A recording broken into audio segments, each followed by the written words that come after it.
A barber doesn't just cut hair. He shapes confidence, crafts identity, and creates connections, one cut at a time. Dear viewers of Managing Africa, tonight we're discussing entrepreneurship, we're discussing youth involvement in entrepreneurship, and of course we're discussing skills acquisition. On today's edition of the program, our guest is Ekie Walters. He is a barber whose job goes far beyond barbing. He's a trusted community fellow and the founder of Panache Expo. Join me, let's learn from his insights, his journey, and his success story. Go nowhere, it is Managing Africa, and I am Nadine Mebune.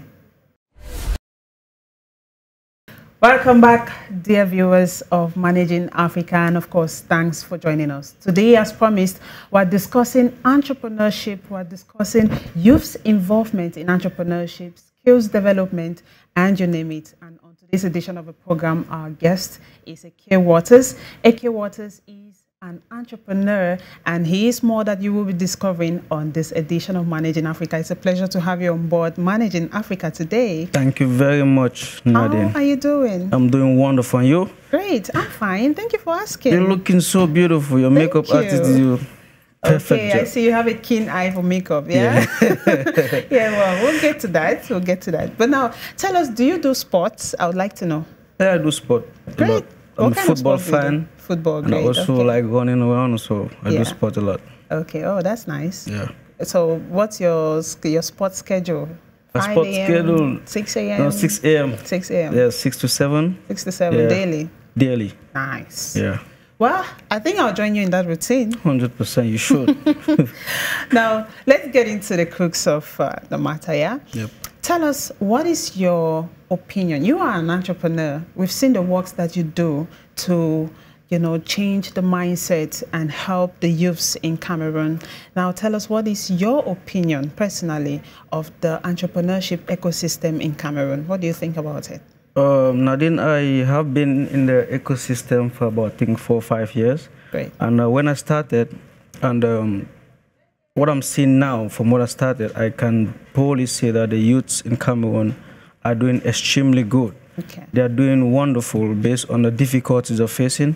But we have a lot of entrepreneurs now, especially, I would have to say, in my industry. I don't know much about the other industries. Okay. But in the beauty industry, the entrepreneurs there that I've seen in the past 5 years, it has grown so much. So I can say that despite the difficulties, I will give the youth in Cameroon a big cafe for what they're doing in the entrepreneurship ecosystem, like you said. Wow, that's interesting. Well, thank you so much for sharing that insight with us. Now, let's get to you. You have evolved from Battle of the Barbers to Battle of the Beauticians to now Panache Expo. How has that journey been for you?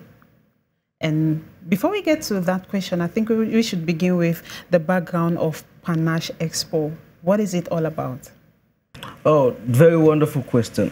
Before Panache Expo came in, we had Battle of the Barbers. Yeah. And I'll have to let the audience know that I'm called Ekie Walters in Galben. So many people know me as Walker the Barber. So I'm a barber profession. Okay. So we started Battle of the Barbers because I wanted to tell the people that barbers have talent and that they can actually celebrate barbers. Because, you know, we have shows for musicians, dancers, and the rest. But we don't have any show for barbers. So that's why I came up with the idea, okay, man, I've seen my brother is a good barber, this guy's a good, let's come up with an idea that they can actually come together, network, and also showcase their talent. And so doing, the first edition was a very wonderful, successful one. Now the makeup artists was like, we want to be in this, we want to be in this. The breeders want to be in, so we have to change the name from Battle of the Barbers to Battle of the Beauticians. So bring in the beauty industry. So 2 years later, we see fashion want to come in, the people of entrepreneurship. So okay, now we need to look for a name that actually going to bring in fashion, beauty, entrepreneurship. So that's why I came up with the Panache Expo. Okay. So the main aim is about promoting entrepreneurs, showcasing talent, and also bringing youths together for 3 days so they can network and learn a lot from that. It's not all about, we have entertainment part as well, but the main goal is to see how we can promote talent, we can actually educate people who want to get into entrepreneurship, and that's the main goal of Panache Expo. Let's get into it. Now tell me, you are a professional barber. and you decided not to leave this skill, not to do this whole, you know, idea that you have by yourself. And in my understanding, you are training other people to be barbers. And not just that, you started the Battle of the Barbers by going around barbing the people who could not afford. Were your target audience the people who couldn't afford, or were you just doing it to everyone? My target audience were people who couldn't afford, because, you know, when you see these NGOs, when they're going to post pictures of kids, you see the kid looking shabby and the rest. Yes. So I said to myself, I'm a barber. I don't have money to give these people, but I can actually give my skills for free. So I think that is where my whole journey changed. Started, because it started back then. It changed. Everything changed from that. Because when I started doing that, I started seeing positive reaction from people, and I must say that I started having so much blessing for what I'm doing, giving people free haircut, just free haircut. It was amazing. So my main goal was to see how I can actually help without actually giving money. So I had the skills, but I don't have the money. So that's why I was giving the free haircut to the kids. Great. And this activity still continues, doesn't it? It still continues, but now I'm not actually in front of the activities, because I've been training a lot of people, a lot of youths that wanted to learn how to cut for free. Yes. So they are the ones doing that now. Okay, so there's a team dedicated for that now. Yes. So when I'm back in, when I have a free time, I join them. Yes. But I actually shift my mind from giving the free haircut to teaching people how to actually get the money for free. Great. Tell me, how many youths have you trained in this skill so far? I can say approximately 40 youths. 40 youths. Yes, and most of them are barbershop owners. Some of them are still working under some people. But I think with that simple, small gesture, they've also trained other youths. Because the goal is, if I train you today, if I teach you for free, you have to teach others for free. That's just it. You need to I just decided to teach people how to get the fish rather than giving them the fishes. Understand? That's right. Great. Now let's talk about Panache Expo. What are the activities as far as this particular event is concerned? I understand it takes place 3 days. It's a 3 days event, very intensive 3 days event. So this year we actually launched the first ever Cameroon Youth Entrepreneur Summit. Okay. We brought entrepreneurs from different sectors of like IT, the social media. In fact, we brought entrepreneurs from even agriculture. So it's no more like just beauty and fashion stuff. Okay. We brought in entrepreneurs from different sectors that are based in Cameroon, youths that are doing well in different entrepreneurial sectors. So they came in for the first day, they actually shared their ideas, shared their inspirational journey, and so many people went back with positive reviews. So we received so much positive reviews. Now the second day we had a workshop. The workshop for barbers, workshop for makeup artists, workshop for wig installation, workshop for braiders. In fact, the workshop cut across beauty and fashion. For now, we are still thinking of bringing in some other stuff and the rest. Now, the third day, we had a beauty competition for barbers, makeup artists, hairstylists, nail tech, and lashes. Yes, lash extension and stuff like that. It was amazing. I was so impressed. You know, for the past years, we have been doing barbing makeup and barbing makeup braiding. But we have been having the lash people that want to be in. So we have to like bring in some new stuff. So it's a little bit challenging, but at the same time, it's interesting because the goal is to see how we can actually bring this youth together and let them actually showcase their talent. What will you say that your contribution is? How are you using Panache Expo to contribute to societal development? That's a very nice question.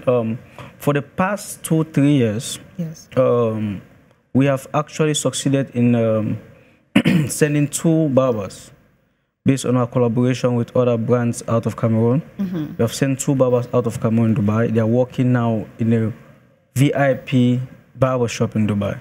Great. And 100%, they are not just there to just work. They have getting experience and stuff like that. They are helping not just the family, but also people back home. We have also been able to like reach out to most of the winners, give them some wonderful tools that's going to better their journey as a beautician. So I do believe that in years to come, our main goal is not just to give them cash prizes. It's to see how they can actually benefit much more than the cash prize from the event. So we are looking forward to get more partnership out of the country so they can go and learn and come back with the knowledge and also make our community a better place.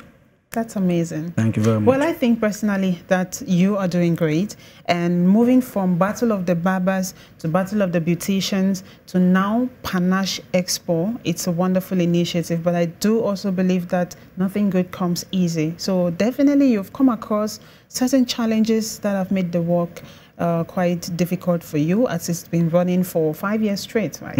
Now tell us, what are some of these challenges? Share them with us. The first challenges I had was to convince the youth that we can actually make this possible. Okay. Because we were like, nah, we've not seen this before, it's not possible, only see this in Europe and stuff like that. I told them that we're going to make it possible.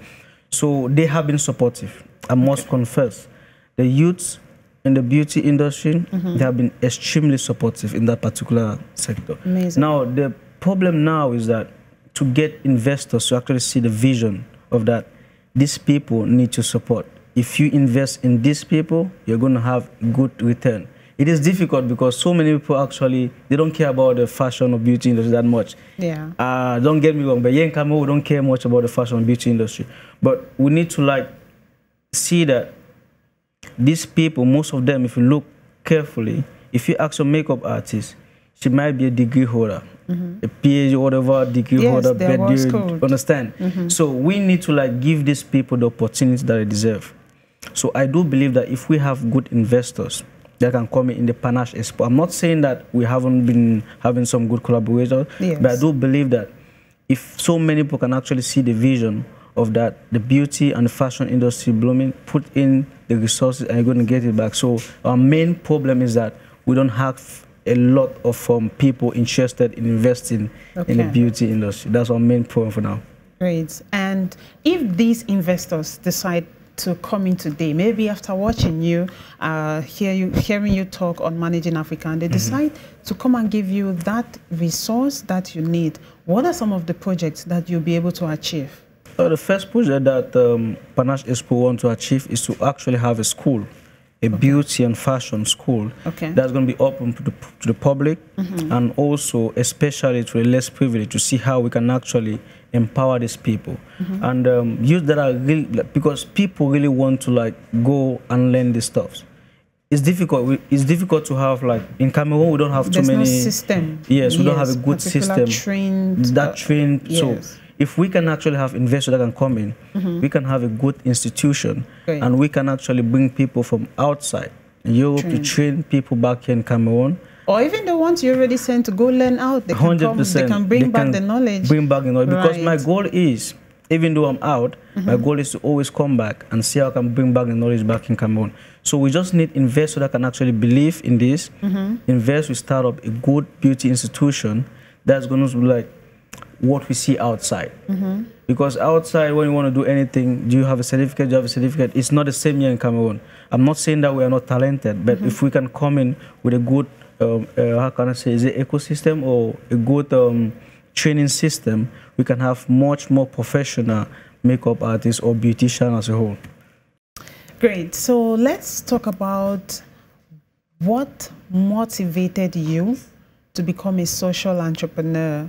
Where did all this idea all start? Like, when was that aha moment for you when you saw that this is what I want to do? What motivated you? Tell us. I can say one of my greatest motivation is the guy who actually taught me how to cut hair. Okay. And he made one statement. He's called Luis Mario. He made one statement to me that he wanted. I asked him for help. Like, I asked him for, I think, 1,000 francs help. So he told me that, bro, I'm not gonna give you fish. I'm gonna teach you how to fish. So if you want me to give you this money, I'm not gonna give you this money, but I'm gonna teach you how to cut hair. So I'm gonna teach you how to fish. So we're always going to have fishes. So that actually like got into my mind that, okay, the best way to help people is to give the empowerment. So that's why I started all this, my stuff about, okay, let's start an idea like this to actually empower youth in our community. I think if most organizations or NGOs or whatever, if they can focus on empowerment of youth, I think we're going to have a better community. Great, that's great.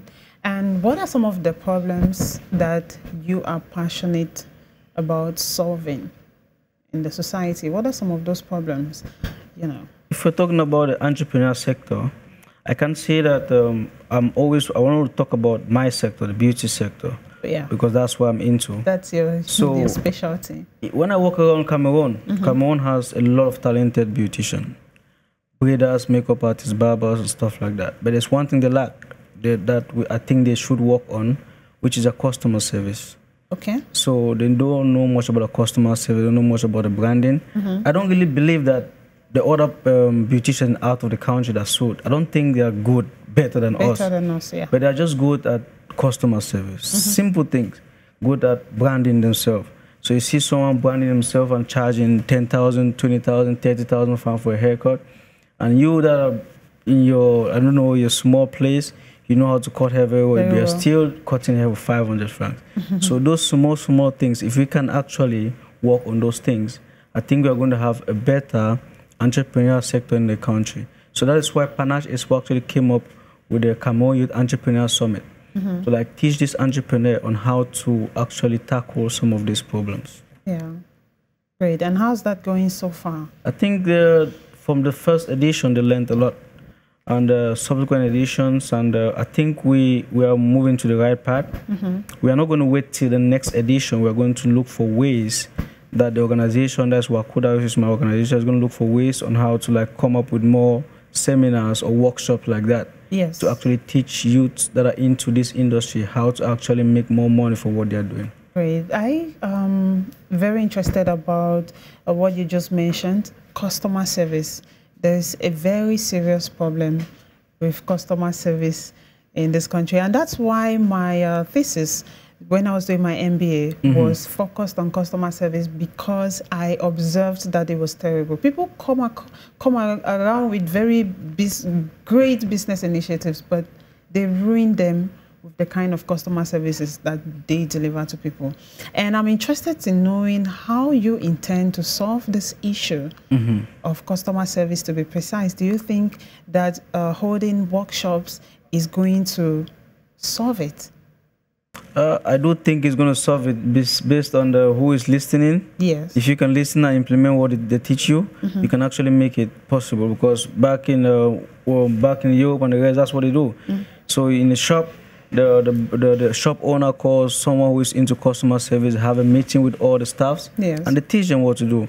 If a customer walks in, do this. So I think if the entrepreneurs can actually attend seminars or workshops that are geared into customer service and listen and put those points in action, we're going to have a much more better customer service, and they're going to have much more money. Great, Walters. I am going to say at this point that you should continue observing how entrepreneurship is going, especially in the sector that you are specialized in, and bring out these problems that you observe, okay? Because not only myself, but I'm very sure that lots of people are curious out there to identify what are some of the problems that are making entrepreneurship to slow down around Cameroon and Africa. So we start looking for solutions immediately. Yes, we have to start looking for solutions. I think some other countries are doing well for the solutions, and I do believe if we step up, I don't think they're going to be better than us. We're so talented, we're so gifted. If we can just solve this simple problem, boom, that's it. Great. We are going to be the giants of Africa again. The giants of Africa. That's what Cameroon is going to be. We're looking forward to that. Ekie Walters, it's been amazing having you on this show today. Thank you for sharing your insights, your passion, and your journey with us here on Managing Africa. And we say you have a lovely day, and thanks for joining us. Thank you very, very much. And I want to actually thank your TV station for coming up with a good show like this, and I do believe that if people actually continue to follow up the show, especially entrepreneurs, they're going to learn a lot from the show, and we're going to have a better entrepreneur ecosystem in Cameroon. Great. Thank you so much, Ekie Walters. And of course, televiewers, it is on that note that we've come to the end of this edition of Managing Africa. Thanks indeed for spending your time with us, and continue to keep it here on Dash Television for more interesting programs coming up for your viewing pleasure. Have a lovely day. Bye-bye. Well, ladies and gentlemen, you heard it from the horse's mouth. Panache Expo is looking forward to having an institution that trains people on beauty. So the beauty sector in Cameroon is definitely going to progress with this initiative that I'm hearing. So you should be part of this project. Tell us, how can our viewers contact you? They can contact me through my Facebook, Instagram, Ekie Walters, or through my phone number 673-594931. That's my Cameroon WhatsApp number as well. Great. Now tell me, what would be your advice to an entrepreneur who is just starting the journey of entrepreneurship? What would you advise them? And also, people who are already into entrepreneurship, what word do you have to tell them? Maybe they're, relenting their efforts, going through some stages that are probably very difficult. What's the advice you have for them? What I can say is that before going into entrepreneurship, any field, you need to do proper research on that field. And note that no matter how much you do your research, you're going to face so much difficulties. Okay. And Rome was not built in a day. Right. So just know that you have at least 3 to 4 years to see a little bit of light. Okay, 3 to 4 years. Yeah, okay. So 3 to 4 years to at least see a little bit of light. Yeah. So when you see these people going around big cars and stuff, they had to go through a lot. So entrepreneurship is like, some people just choose to work for others because of the stress you have in entrepreneurship. It's not easy. But I do believe that if you have a well-structured plan, it is easier for you to achieve what you want to achieve. You don't just move into the game because you want to go into entrepreneurship. You need to have a good plan. If not, then people are going to use it to achieve or to get their own goal. But right. If you have a plan, it's difficult for them to shift you from a plan. So you need to have a plan. You need to believe, like every other motivation. I'm not a motivational speaker, yeah, but they always say that you have to believe. Yes. You need to have a plan. You have to believe, and then 100% you're going to achieve your big dream that you want to achieve. And for those people who already have the good plan, they have everything set up, but sometimes life just beats you so hard. What is the word you have to encourage these people out there? They already started, they're doing it. I mean, there is this thing that goes around, entrepreneurial ideas come in, and before you know it, they spend 1, 2, 3 years and you stop hearing about them. Maybe for some after 5 years. But that's just to say that lots of people are going through phases. And what would be your advice to these people that are going through difficult times right now and probably they're thinking of, shutting down? The simple word is patience. Okay. You need to be patient in what you're doing. And if you have a goal, I want to achieve that goal. If you did the first plan, it didn't work, change the plan, but don't change the goal. It's very simple. Okay. Maybe the problem is the plan, but the goal is there. So you have to change the plan. But you have to check about the goal and be patient. Very, very simple. It is, like you said, 3 years. It might look long for you, but 3 years is very, very small because, like I said, at Panache Expo, we have been working for 5 good years. And still yet, we haven't seen the light yet. I'm still hoping that we're still going to see the light. So you just need to be patient. And your plan doesn't work, change your plan, but don't change the goal. Very simple. Great. So if the plan doesn't work, you change the plan, but not the goal. So you keep that goal still fresh with you. Ladies and gentlemen, that was it for this edition of Managing Africa. You have heard from the success story of our guest, Ekie Walters, and you have learned, I'm very sure you've grabbed 1 or 2 lessons to take back home from this episode. It is on that note that we've come to the end of this edition of Managing Africa, and we do say that you should continue to keep it here on Dash Television, and we have lovely programs for your viewing pleasure. Thanks indeed for the copious privilege of your time, and bye-bye.